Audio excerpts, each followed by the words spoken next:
There's been some days, I don't know, well, this day I'm tired, but there's something new that I want to jot down. I want to say it out loud so that it can get off my head. First of all, it's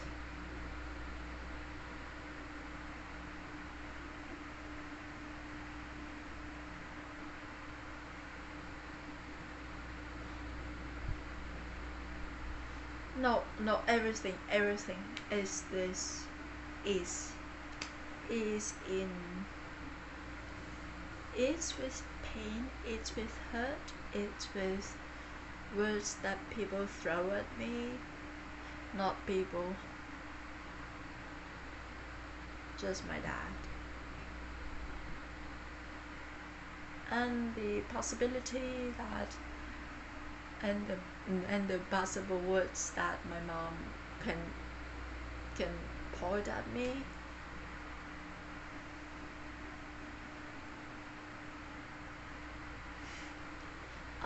It's like I know everything.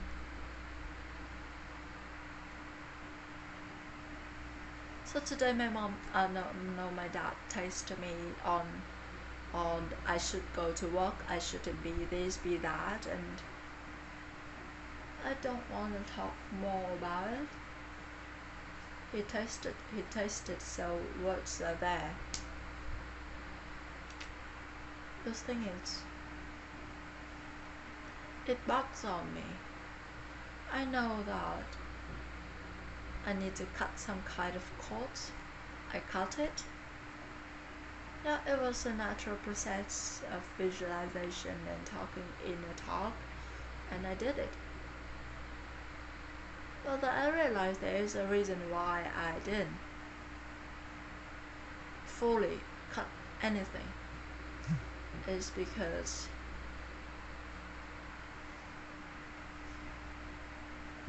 that's a text message.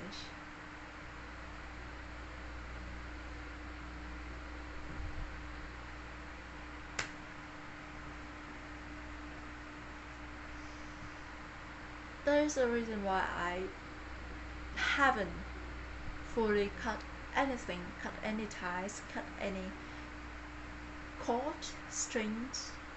I haven't cut anything. I try to maintain. I try to be kind. Well, after all, they are my parents and they are in pain, and when we are in pain, when I am in pain, I need love and mercy and kindness. So, and I know they are in pain. And naturally I want to help ease their pain. So I don't want to cut all ties, because after all they are my parents and I love them.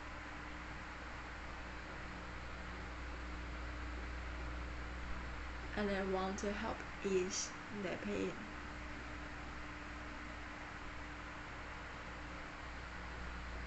So I haven't blocked him. My sister blocked him though. And even though I don't cut everything, I look at my sister and I'm envious. Like, I not really idolize, but I look at her and I think to myself, like, she's so amazing that she can block it. But at the same time, I know that blocking text messages doesn't solve anything. She is deep in her wounds. She's deep in her wounds. So what's the deal? What's the deal now?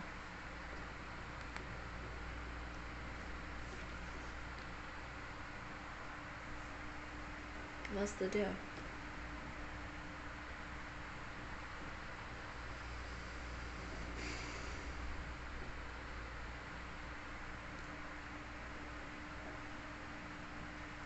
am the child of love and truth.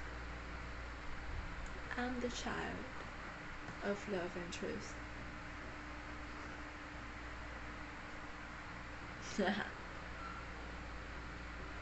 I'm the child of love and truth and their actions. Mom, I don't know, but I don't know about, not that I don't know, but others aside, today's text messages from Dad are not from a space of love, but it's like dumping wounds, and I hate to be a place, a venue, a destination for others, especially my parents, to dump their wounds. Not just dumping, with me bugging at it, with me wanting to help ease their pain. That's an energy exchange right there.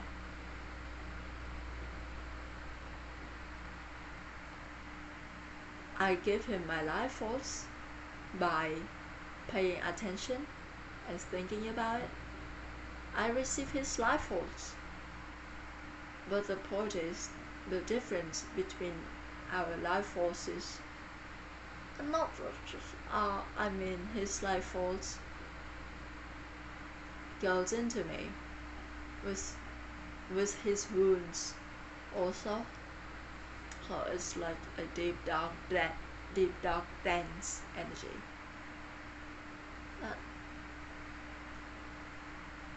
And I cannot live all of that, but it's just, it drains me. But the thing is that I consider myself a child, and a child has its parents. Who are my parents then? Yeah, they are my biological parents. But the thing is that I am the child of love and truth. I am not.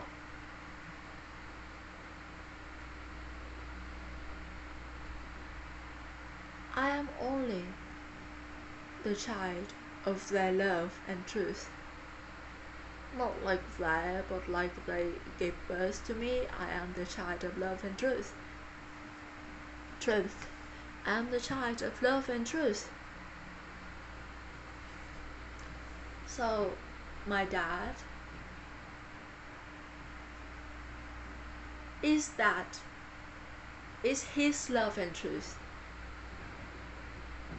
Not the totality of him is not my parent.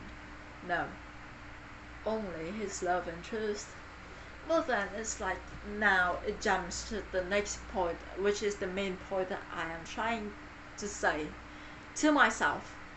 And that is, this is an ease. Yeah. We cannot deny the fact that their wounds passed down on me, passed down onto me. And side note, I do not intend to pass anything of these wounds down on to my children. No.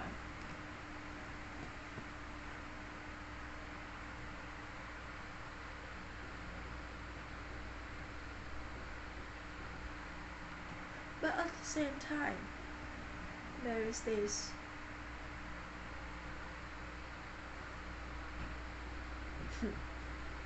you know, Amanda Nguyen, she is the first Vietnamese woman to go into space, and she posted something, she said something, she wrote something on her note.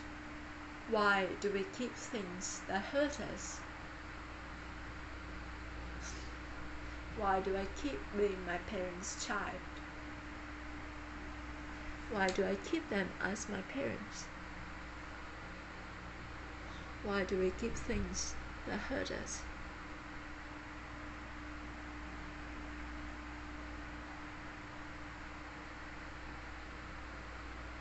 And from her answers and from my perspective, she said something that hits me. It still hits, and that is, maybe time is a tesseract. We are more connected to our future selves than we think, than we thought.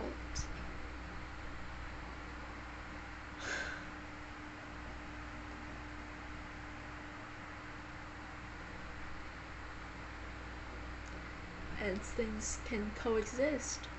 Things can be all at once.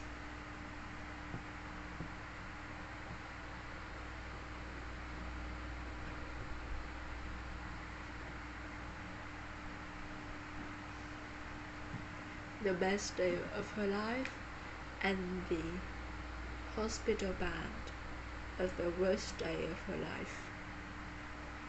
They can happen at once. And that is my parents. Their love, their greatest love, is here, together, at once, with their with their most brutal abuse.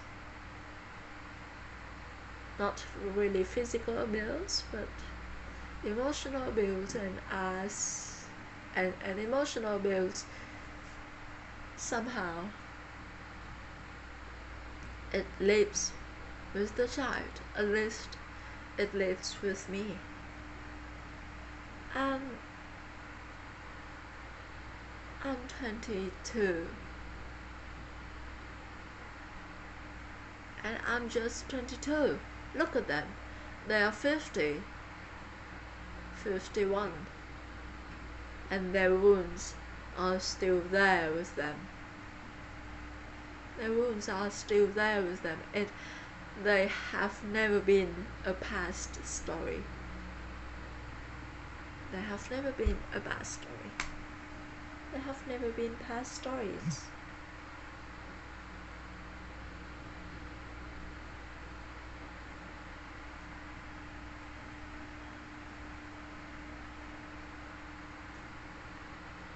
And as much as we are connected, and I think from her saying to me it's like, as much as we are connected to as much as I am connected to my past selves,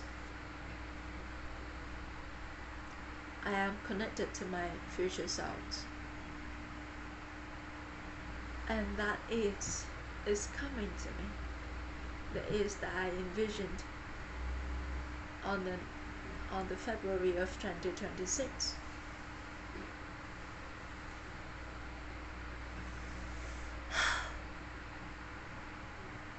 The is of looking at the worst day ever with love and grace and gratitude.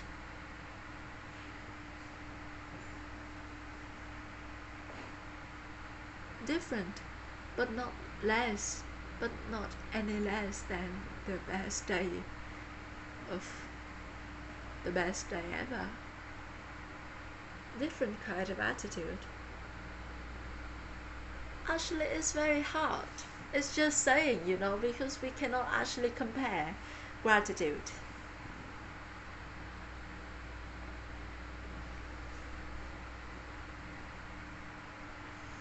I said it before. This is a training ground, and it comes to my next point, and that is our soul. Our soul. We are connected to our soul more than we think, and maybe we thought. We are connected to our soul more than we think it is.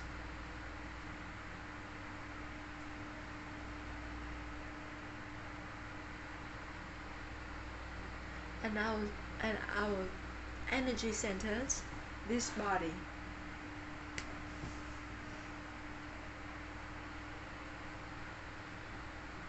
our soul is in every cell in this body, and our soul is leading us, is is through this vehicle experiencing and perceiving life, so there is a reason why things are happening. And perhaps this reason is not something that we can perceive right now. We can only perceive it after in the future, in some time in the future. When it comes, it comes. We can only perceive it in the future. But I believe that there is a reason why I'm right here, saying all these words, feeling all these emotions with such a face. There is a reason, and I will know that reason. And maybe that's the beauty of life. We can only know life, maybe not understand it, but know it at the end of our journey.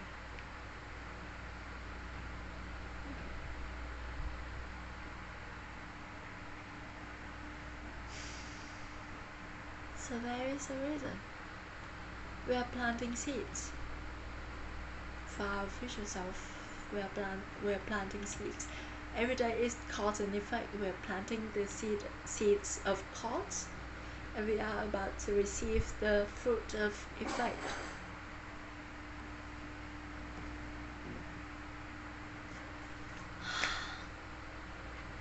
There is a reason why I'm here. The fact that I am here means that my soul needs me to be here. And when the lesson has been learned, I won't be here anymore. So let's see what the lesson is.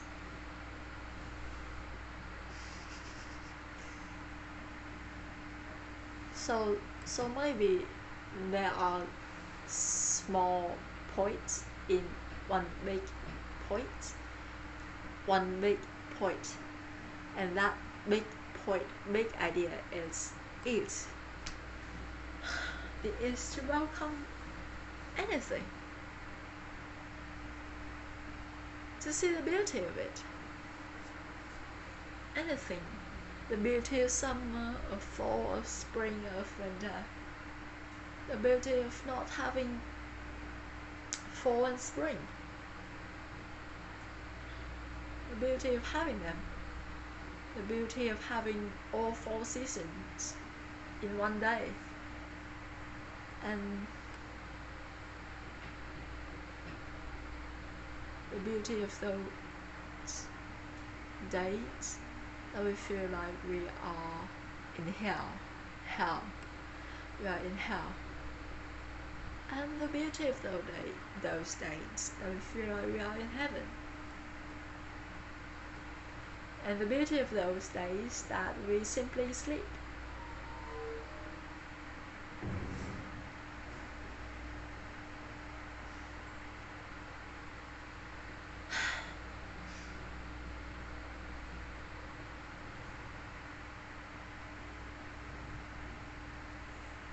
The beauty, not like the beauty, but when I can see the beauty, it means that I do not take it personal anymore. I just realized that right this moment. The beauty of my dad texting me those messages that pulls me, that is like, that's something that the energy back then it would pull me down, but now it's just a bug, as Caroline May said, a reptile. It's just a bug, and it is not about me really. It's about him, and looking at it, the beauty of it is that it shows how he has been treated before. Look at the people around you. Look at them. They carry their history. Like maybe if they do not acknowledge their history, they carry their history with them in the present moment. So it's very clear. Where has he been? How he has been treated? And maybe not just treated, but how he has been treating himself.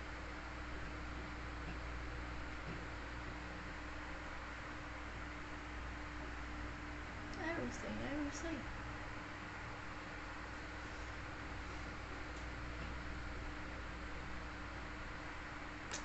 And this with one word is.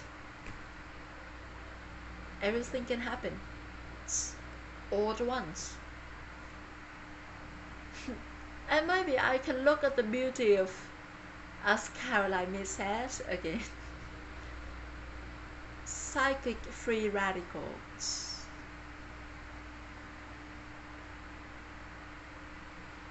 Actually, to me, I look at demon. I think that I have never actually met any demons or evil. It's just that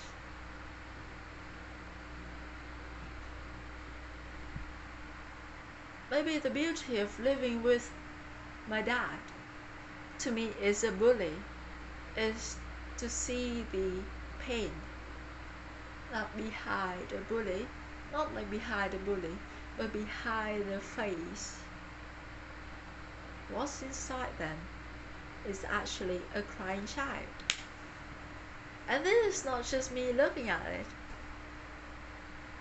I think that is something that My Hero Academia, I forgot, I do not remember. I do not pay attention. Let's be honest, I read My Hero Academia's author's name. I read it, but I didn't intend to remember. But he is amazing. And maybe she, I think, is a he. Is a he, him. He is amazing. He portrays that. And maybe we can use, he portrayed that behind, inside,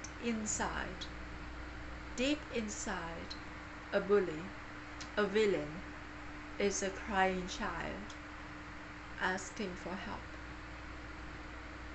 Even inside the main villain of the story, the main villain, all for one, yeah, but still a crying child, deeply attached to his brother, his only alive, maybe alive, his only family, deeply attached, like an asset, really. Still,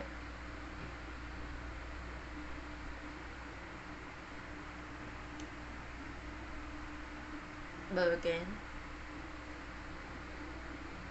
it's like it's lessons to be learned, not something to be kept alive on and on and on, but lessons to be learned, not something to be kept alive, not something to be kept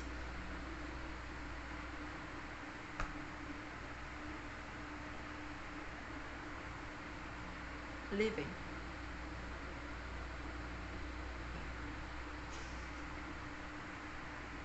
Well, again, I'm a talk to think, and you see it coming out of my mouth. Now I see it.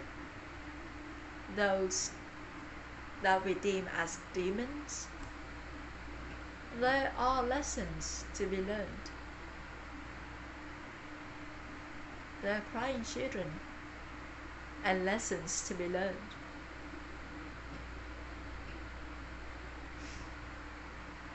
That's the beauty of them. Lessons to be learned. Not the present moment. Not something to be kept alive, living in the present.